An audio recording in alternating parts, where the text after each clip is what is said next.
Okay, so good morning. Ngayon ay May 16. Hindi dapat ako magvi-video pero kasi ito yung unang medyo malakas na ulan ngayong summer. So ayan, basa. Basa yung lugar natin dito. So goods naman yan. Kasi nga ang daming namatay. Ayan o. So ayan. Start na ulit natin linisin yan. At isa pang problem ko, hindi pala ako nakabili ng buto na ipangtatanim ko dapat kahapon kasi Sabado ngayon. Dapat kahapon ako nagtanim. So kulang yung buto ko dyan para sa 60 pieces. Hindi muna ako nagtanim. Baka madelay lang ng 2 to 3 days bago ulit tayo makapagtanim. Pero ito, nalinis ko na.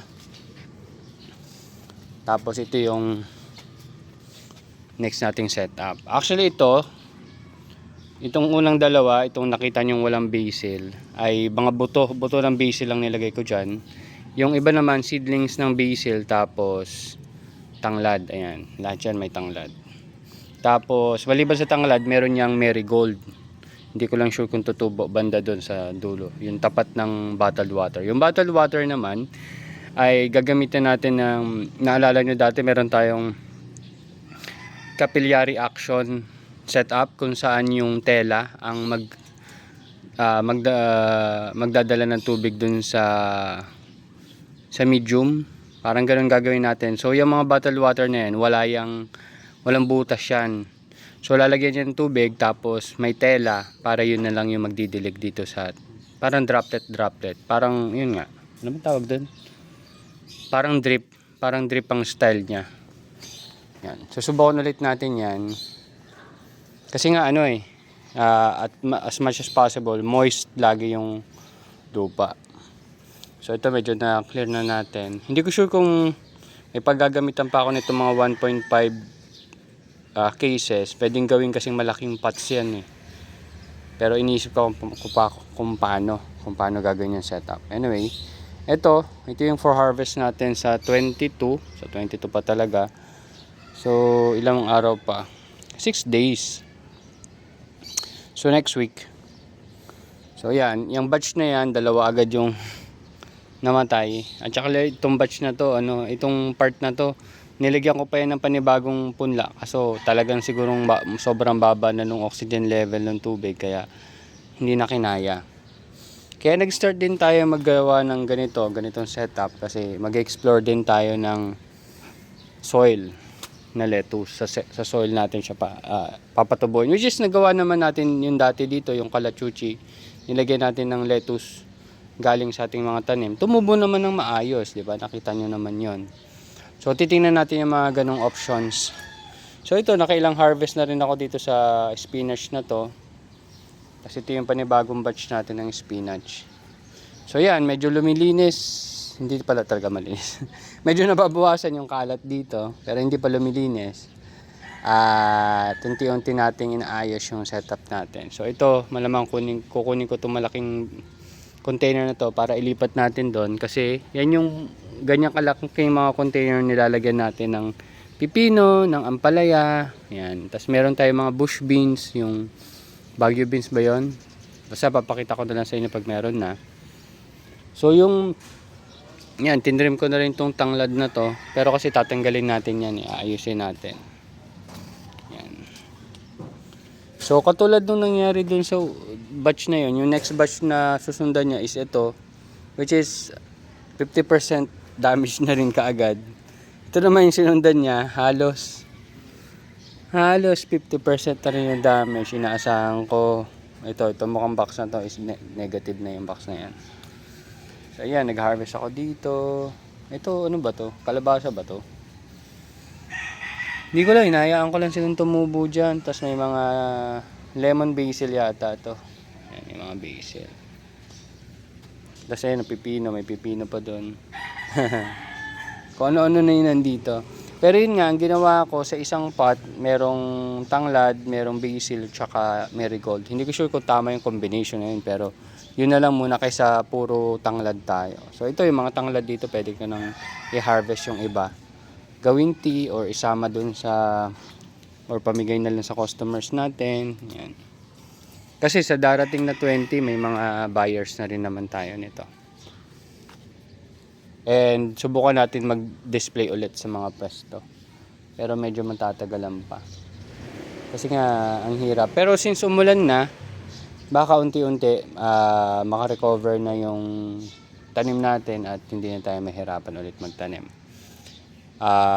Ang challenge na lang is sales. Pero since magpapasukan na, tulad ng sabi nga ni Kuya Jojo, mas marami bumibili pag magpapasukan. Siguro ginagamit nga sa mga home economics, sa paggawa ng salad or kung ano man.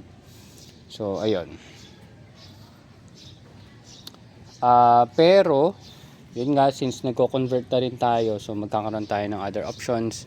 And bagong, hindi lang bago, baka maraming learnings pa ako na matutunan. Ayan. So, ayan. Tingnan natin. Hopefully, magawa natin to and ma-improve along the way. And maging mas concise yung or mas maayos yung flow natin, system flow natin, kasi nga yung next setup ko, pag meron na tayong other products maliban sa lettuce, magkakaroon tayo ng subscription based customers. So ay magsusubscribe lang sila 100 pesos per month, then susuplayan natin sila ng 100 pesos worth of harvest each month. Parang yun yung bayad sa subscription nila. And if they want na bumili, sila yung mapaprioritize kasi nakasubscribe sila. Parang ganun lang naman yan. So hopefully maging maayos yung ganung setup. And yung mga langgam pala dito nawala. Yung pula, pero may mga itim-itim pa eh. Itim tsaka brown nandito. Pero yung pula nawala. Hindi ko sure kung dahil dun sa borax. Ayan, borax. Ayun, tumumba na yung kabilang borax dun. Hindi ko sure kung dahil dyan. Pero hopefully dahil dyan. Meron pa akong panibago dun sa bahay, mga borax din. Anyway, ayan. So, spinach. Spinach kasi marami pa naman akong buto niyan. So, tuloy-tuloy pa rin tayo magtatanim niyan. Spinach. Pero palagay ko kahit sa maliliit na paso ko na lang sila itanim. Yung mga spinach. Kasi yun, tumutubo naman. Ano na lang yung distancing na lang ang iisipin ko or pag-aaralan ko kung ano ba ang best way ng distancing ng mga spinach. Tsaka maliliit lang kasi yung buto niyan. Ayan, ito kasi rose ko siya nilagay, rose. Ayun, sinabog tanim ko lang kaya walang direksyon. Ayan. So nandito lang siya sa loob ng net. Susunod ito, tatanggalin natin to. Tapos net na lang ang ilalagay natin dito sa taas. Tapos seedlings yung mga nasa ilalim. Yan. So yun, marami pa tayong inaaral. May mga flowers din tayo. Maliban sa marigold, meron tayong celosia and meron tayong zinnia. Meron din tayong Vietnam rose. Yan nandun sa kabila. Alam ko, napakita ko na sa inyo eh. Yan. Dito naman yung ampalaya. Nag-harvest na ako dyan kahapon kasi Friday. Munggo. Yan. So lumalago na yung mga taniman natin dyan. So yan. So hopefully maging mas maayos yung next flow natin dito. And mas madaling intindihin yung cash flow. Parang ganun. So yan. Maglilinis ako. Ang susunod natin tataniman is yung dun dalawa. Pero yun nga. Kailangan kong antayin pa rin yung panibagong set ng buto para sa batch natin na dapat kahapon, pero madedelay dahil nagkamali ako. Ayan. So mapansin nyo pala, ito na yung mga pula. Ayan, pula.